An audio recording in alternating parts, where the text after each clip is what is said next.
பலம் கொண்ட நாடுகள் பலவீனமான பொருளாதாரத்தை கொண்ட நாடுகளை அடக்குவதற்காக பொருளாதார தடைகளை விதிப்பது வழக்கம். அந்த வகையில் மிக அண்மைய நாட்களாக அமெரிக்க அதிபர் டொனால்ட் ட்ரம்ப் உலகம் முழுவதும் இருக்கக்கூடிய பல நாடுகளுக்கும் தங்களுடைய நாடுகளில் இருந்து அமெரிக்காவுக்கு ஏற்றுமதி செய்யக்கூடிய பொருட்களுக்கு வரி விதிப்புகளை மேற்கொண்டிருக்கிறார். டாரிஃப் போட்டிருக்கிறாரு.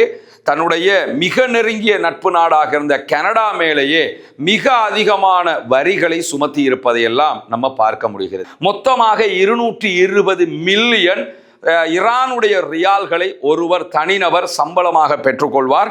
அது 108 அமெரிக்க டாலர்களாக மாறுகிறது. வெறும் 108 அமெரிக்க டாலர்கள்.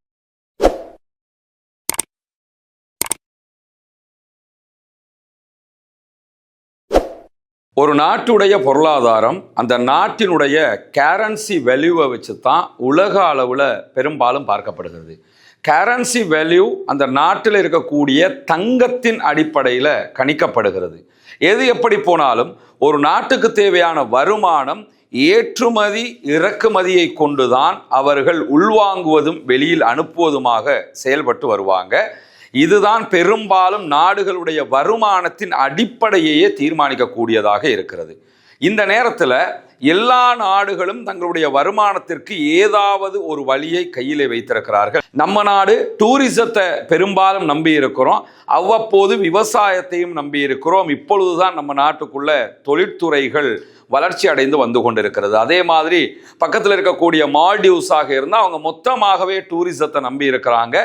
இந்தியா டூரிசம் உட்பட பல வகையான வருமானங்களையும் நம்பி இருக்கிறது. அரபு நாடுகளை பொறுத்தவரையில் பெரும்பாலும் பெட்ரோலிய ஏற்றுமதி பொருட்களையே அவர்களுடைய வருமானமாக நம்பி இருக்கிறார்கள். இந்த நிலையில தான் ஒரு நாட்டுக்கும் இன்னொரு நாட்டுக்கும் இடையில வரக்கூடிய பிரச்சனைகள் காரணமாக பலம் கொண்ட நாடுகள் பலவீனமான பொருளாதாரத்தை கொண்ட நாடுகளை அடக்குவதற்காக பொருளாதார தடைகளை விதிப்பது வழக்கம். அந்த வகையில் மிக அண்மைய நாட்களாக அமெரிக்க அதிபர் டொனால்ட் ட்ரம்ப் உலகம் முழுவதும் இருக்கக்கூடிய பல நாடுகளுக்கும் தங்களுடைய நாடுகளில் இருந்து அமெரிக்காவுக்கு ஏற்றுமதி செய்யக்கூடிய பொருட்களுக்கு வரி விதிப்புகளை மேற்கொண்டிருக்கிறார். டாரிஃப் போட்டிருக்கிறாரு.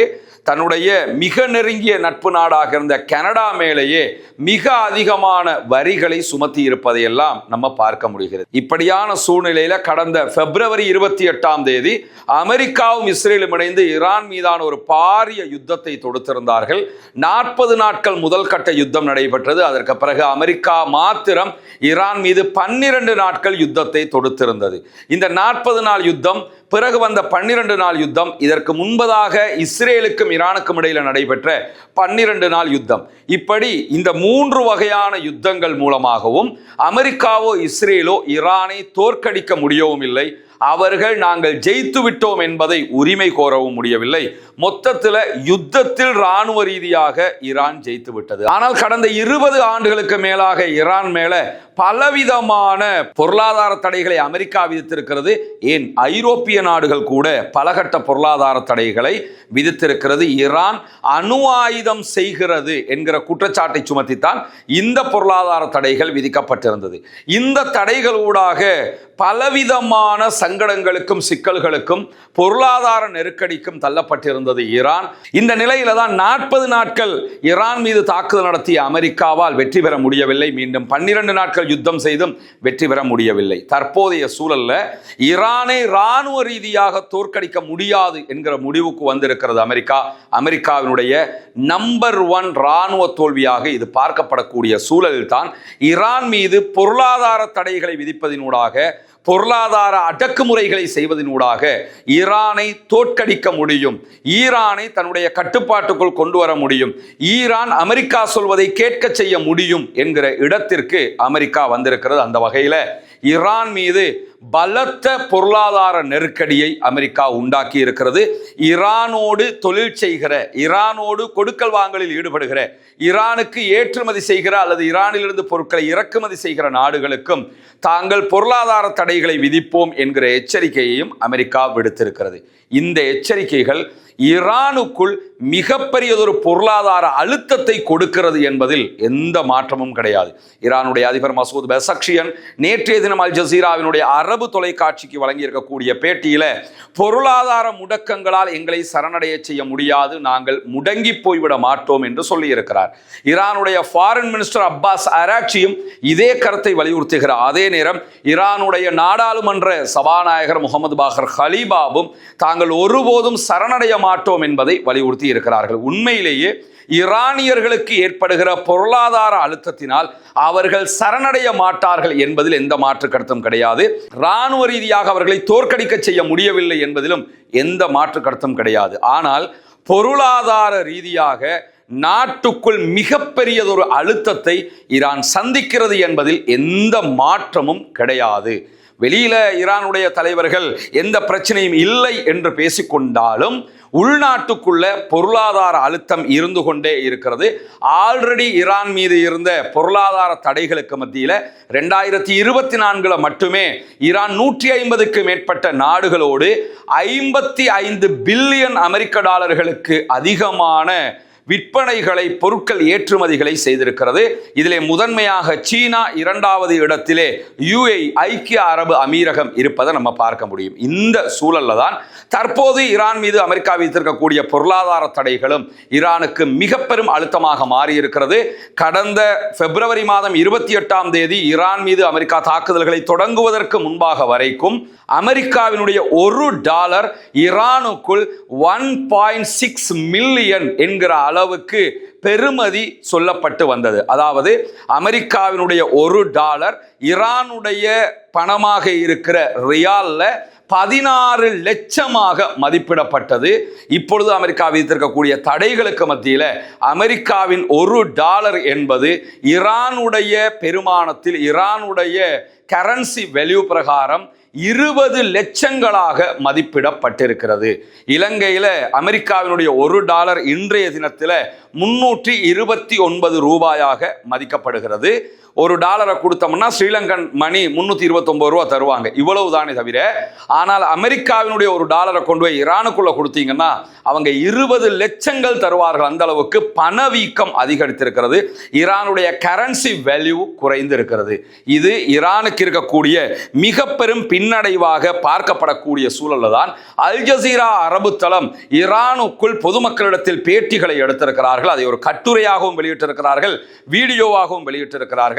அந்த கட்டுரையிலே அவர்கள் பெயர் குறிப்பிடுகிற நபர்களுடைய பெயர்களை மாற்றி இருக்கிறார்கள். அது ஒரு மீடியா எத்திக்ஸும் கூட.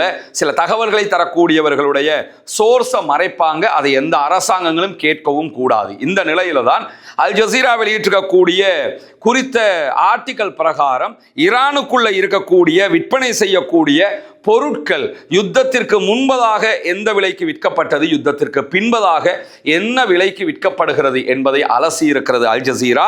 யுத்தத்திற்கு முன்பதாக 2 மில்லியன் ரியால்களுக்கு, அதாவது 20 லட்சம் ஈரான் ரியால்களை கொடுத்து 4 கிலோ தக்காளி வாங்க முடியும், 1/2 கிலோ கோழி இறைச்சி வாங்க முடியும், 1 லிட்டருக்கும் குறைவான சமையல் எண்ணெயை வாங்க முடியும், குக்கிங் ஆயிலை வாங்க முடியும். இது 20 லட்சம், அதாவது $1 வாங்க முடியுமான பொருட்களாக இருந்தது. இன்றைக்கு யுத்தத்திற்கு பிறகு அதே $1 20 லட்சம் ஈரானுடைய ரியால்களுக்கு ஏறக்குறைய தக்காளியினுடைய சராசரி விலை 71% அதிகரித்திருக்கிறது. கோழி இறைச்சியினுடைய விலை 74% அதிகரித்திருக்கிறது. சமையல் எண்ணெய், குக்கிங் ஆயிலுடைய விலை 177% அதிகரித்திருக்கிறது. அதாவது 20 லட்சம் ரியால்களுக்கு என்ன வாங்கினாங்களோ அதை இப்பொழுது வாங்க முடியாத நிலை உருவாகி இருப்பது மட்டுமல்லாம, நீரிழிவு நோயாளிகளுக்கு உயிர் வாழ்வதற்கு மிக அவசியமாக இருக்கக்கூடிய இன்சுலினுடைய விலை 642% விலை உச்சம் தொட்டிருக்கிறது, அதிகரித்திருக்கிறது.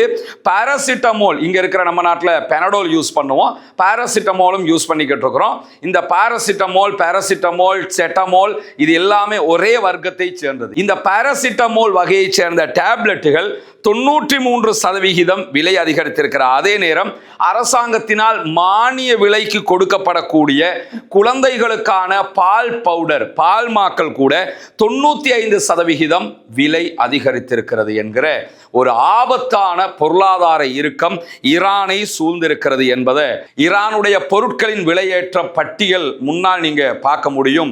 அல் ஜசீரா வெளியிட்டிருக்கக்கூடிய பட்டியலை நம்ம உங்களுக்கு காட்சிப்படுத்தி கொண்டிருக்கிறோம். அதுல நீங்க பாத்தீங்கன்னா $1 என்னென்னலாம் வாங்க முடியும், அங்க அந்த நாட்டு ரியால்ல என்ன ரேட்டுக்கு அது போய்கிட்டு இருக்குது என்பதை நீங்க கற்பனை கூட பண்ண முடியாது. அந்த 20 லட்சம் 30 லட்சம்ங்கிறதெல்லாம் நம்ம நாட்டு மக்களுக்கு ஒரு புதிய செய்தியாகவே இருக்கும். இதே மாதிரி நீங்க வியட்நாமுக்கு போய் பார்த்தீங்கன்னா நம்ம நாட்டில் ஒரு ஷூ எவ்வளவுன்னு கேட்டால் 4000 ரூபா, 5000 ரூபா, 10000 ரூபா, 20000 ரூபான்னு சொல்லுவாங்க. இதையே வியட்நாமில் ஒரு ஷூ எவ்வளவுன்னு கேட்டீங்கன்னா 3 கோடி 5 கோடி அந்த மாதிரி சொல்றாங்க அந்த நாட்டு கரன்சிக்கு.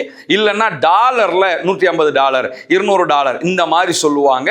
அந்த அளவுக்கு பணவீக்கத்தில் உச்சம் தொட்டு கொண்டிருக்கிறது ஈரான் என்பதை நாம் பார்க்க முடிகிற அதே நேரத்தில் ஈரான் மீதான பொருளாதார தடைகள், பிறகு நடைபெற்ற யுத்தங்களால் ஏற்பட்ட உள்நாட்டு பொருளாதார இழப்புகள், அதே போன்று தொழிற்சாலைகள் அழிவுகள் ஏற்பட்டிருக்கிறது. உள்நாட்டுக்குள்ள மூலோபாய மத்திய நிலையங்கள் தாக்குதலுக்கு உள்ளாகி இருக்கிறது. ஈரான் இராணுவ ரீதியாக எவ்வளவு உச்ச பலமாக இருந்தாலும் பொருளாதார ரீதியாக மிக கடுமையான இறுக்கத்துக்குள் இருக்கிறது. ஆனால் அதை சமாளிக்கும் விதமாக அவங்க வெளிநாடுகளில் இருந்து தரை வழியாக பொருட்களை இறக்குமதி செய்கிறார்கள். அதிலே எந்த மாற்ற கருத்தும் இல்லை. ஆனால் பணவீக்கம் என்பது தவிர்க்க முடியாத, தாங்க முடியாத உச்சத்திற்கு போய்கொண்டே இருக்கக்கூடிய சூழல்ல மார்ச் 2027 எடுக்கப்பட்ட கணிப்பின் பிரகாரம் ஈரானுடைய ரன்னிங் பட்ஜெட்ல இப்ப நடந்து கொண்டிருக்கக்கூடிய இந்த சூழல்ல ஒரு தனி நபருக்கான அரசாங்கத்தினால் அங்கீகரிக்கப்பட்ட குறைந்தபட்ச ஊதியமாக 166 மில்லியன் ஈரான் ரியால்கள் நியமிக்கப்பட்டிருக்கிறது.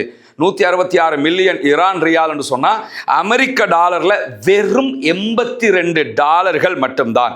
அதே மாதிரி அரசாங்கம் கொடுக்கக்கூடிய சலுகைகள், மேலதிக கொடுப்பனவுகள், இது எல்லாத்தையும் சேர்த்து பார்த்தீங்கன்னு சொன்னா மொத்தமாக 220 மில்லியன் ஈரானுடைய ரியால்களை ஒருவர் தனிநபர் சம்பளமாக பெற்றுக்கொள்வார். அது 108 அமெரிக்க டாலர்களாக மாறுகிறது. வெறும் 108 அமெரிக்க டாலர்கள் என்பது இலங்கை பணத்திற்கு சுமாராக 35,000 ரூபாய்கள். இவ்வளவுதான் அவர்களுடைய சேலரியாக இருக்கிறது. ஆனால் வருமானம் கம்மி, செலவு அதிகம் என்கிற நிலைக்கு தற்போது ஈரானியர்கள் தள்ளப்பட்டிருக்கிறார்கள். ஆனால் இந்த இடத்துல ஈரான் மக்கள்கிட்ட இருக்கக்கூடிய மிக முக்கியமான ஒரு பண்பு என்னன்னு கேட்டா, அவங்க எதையுமே கொஞ்சம் பொறுத்து போகிறவங்களாக இருப்பாங்க. எவ்வளவு தாக்குதல் நடத்தினாலும், எவ்வளவு நெருக்கடி கொடுத்தாலும், நாங்கள் ஈரானியர்கள், நாங்கள் பாரசீகத்தை சேர்ந்தவங்க, நாங்கள் ஜெயிக்கணும், நாங்கள் தோற்றுறக்கூடாது என்பதில் உறுதியாக இருப்பார்கள். கடந்த 70 ஆண்டுகளாக அவங்க இந்த மாதிரியான பல பொறுமைகளுக்கு தள்ளப்பட்டிருக்கிறார்கள். தற்போது அமெரிக்கா இந்த பொருளாதார தடையை விதித்திருப்பதே அவர்களுடைய பொறுமையை சோதிப்பதற்காகத்தான். பொறுத்திருந்து பார்ப்போம். ஈரானியர்கள் பொறுத்து பொருளாதார தடைகளையும் ஜெயிப்பார்களா, இல்லை என்றால் இதிலே தோல்வி அடைவார்களா என்பது காலம்தான் போகிற போக்கில் முடிவு செய்ய வேண்டிய நிலைக்கு தள்ளப்பட்டிருக்கிறது.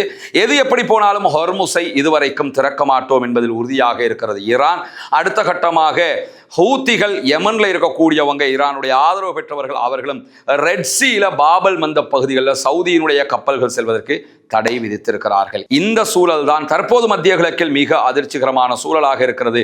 பொறுத்திருந்து பார்ப்போம் என்னவெல்லாம் நடக்கிறது என்பதை. தொடர்ந்து மனிதர்கள் ரஸ்மின் வைசி நியூஸ் மற்றும் ரஸ்மின் டாக்ஸ் ஆகிய 2 சேனல்களோடு வரக்கூடிய செய்திகளை உடனுக்குடன் உங்களோடு பகிர்ந்து கொள்வதற்கு தயாராக இருக்கிறோம்.